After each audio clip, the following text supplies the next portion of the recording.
ঠিক তখনই পিশাচ জলপরি তার হাত বাড়িয়ে একটি ছাগলকে ধরে জলে ডুব দিয়ে অদৃশ্য হয়ে যায়। রাজগড়ের গভীর জঙ্গলের পাশেই ছিল ছোট্ট একটি গ্রাম। এই গ্রামের বেশিরভাগ মানুষই চাষবাস ও পশুপালন করে জীবনযাপন করত। কখনো কখনো পালিত পশুদের ঘাস পাতা খাওয়ানোর জন্য জঙ্গলের মধ্যেও চড়াতে নিয়ে যেত। কিন্তু রাত নামলেই রাজগড়ের জঙ্গলে শিকার খুঁজতে বেরিয়ে আসে ভয়ঙ্কর ডাইনি, পেতনি ও ভুতুড়ে পাখিরা।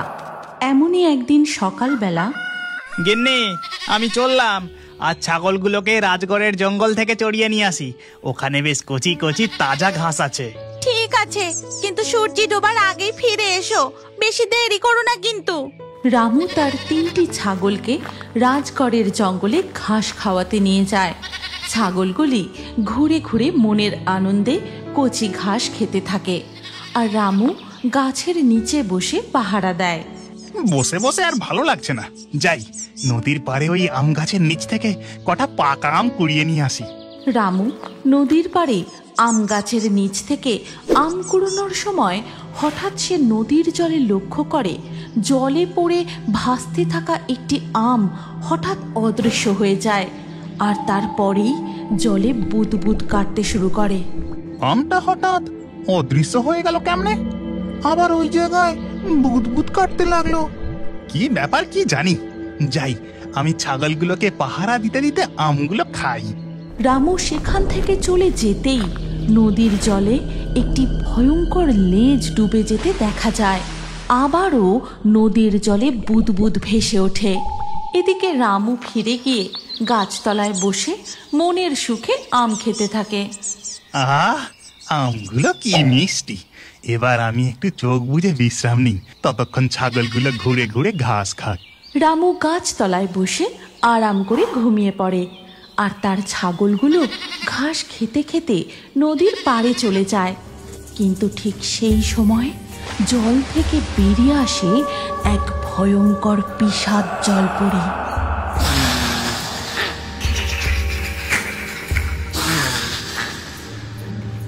ভয়ঙ্কর হাসি শুনে ছাগলগুলো চেঁচাতে শুরু করে।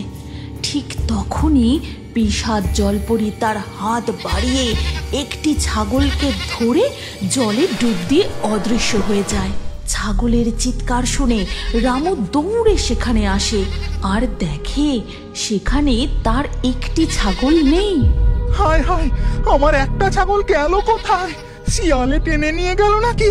তাহলে তো রক্ত পড়ে থাকতো। তখন রামু আবারও নদীর জলে সেই বুদবুদ লক্ষ্য করে। এখানে থাকা ঠিক হবে না, বিকেল হয়ে গেছে, এবার সন্ধ্যেও নেমে আসবে।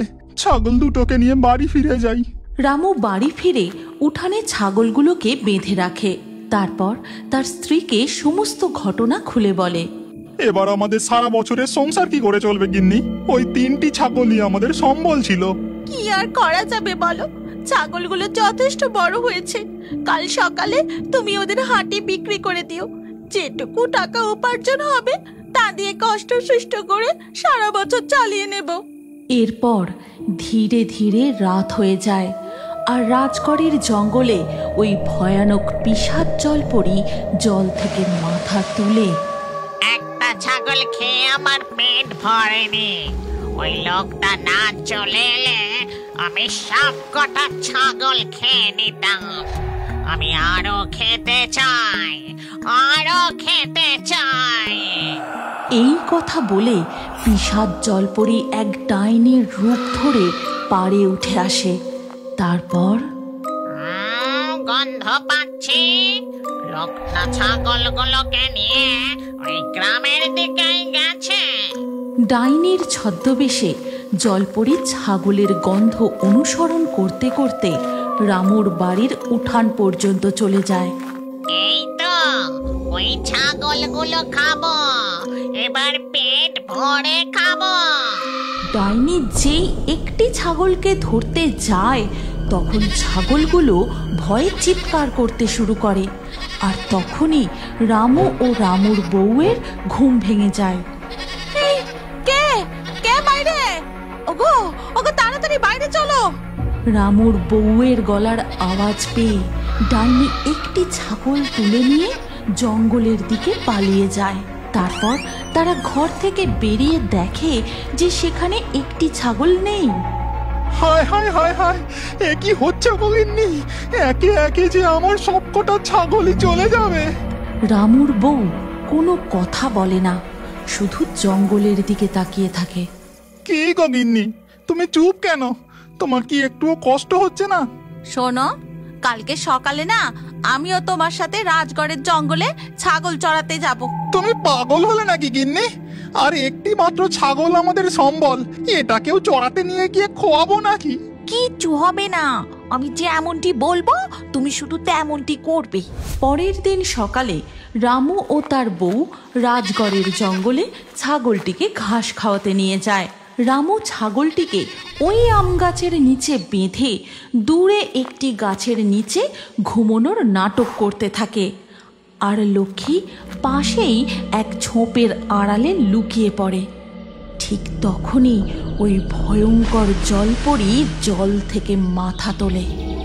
আজ দেখছি লোকটা আবার ছাগলকে ঘাস খাওয়াতে এসেছে, কিন্তু এই ছাগল যে এবার আমার পেটে যাবে।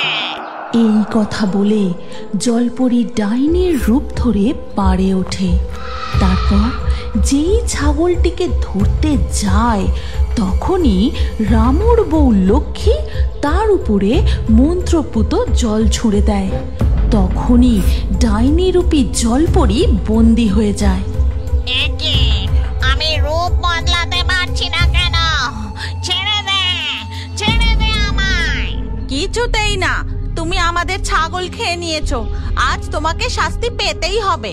আমাকে মারিস না, আমি তোদের অনেক সোনার মোহর দেব, অনেক সোনার মোহর দেব। তুমি এক ইচ্ছাধারী জল পিশাচিনী, তোমাকে আমি বিশ্বাস করি না।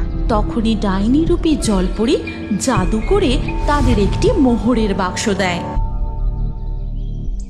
এই দেখে রামুর বউ তার গায়ে দুবার সেই মন্ত্রপুত জল ছিটিয়ে দিতেই সে মুক্ত হয়ে যায়, আর মুক্ত হতেই সে তার আসল রূপে ফিরে আসে।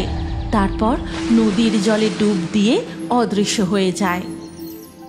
এই গল্পের পরবর্তী পর্ব যদি তুমি দেখতে চাও তাহলে কমেন্টে নেক্সট পার্ট অবশ্যই লিখো, আর আমাদের রিও বার্ডস ফেসবুক পেজটি এক্ষুনি ফলো করে নাও। এই গল্পটি ভালো লাগলে লাইক করে শেয়ার করে দাও।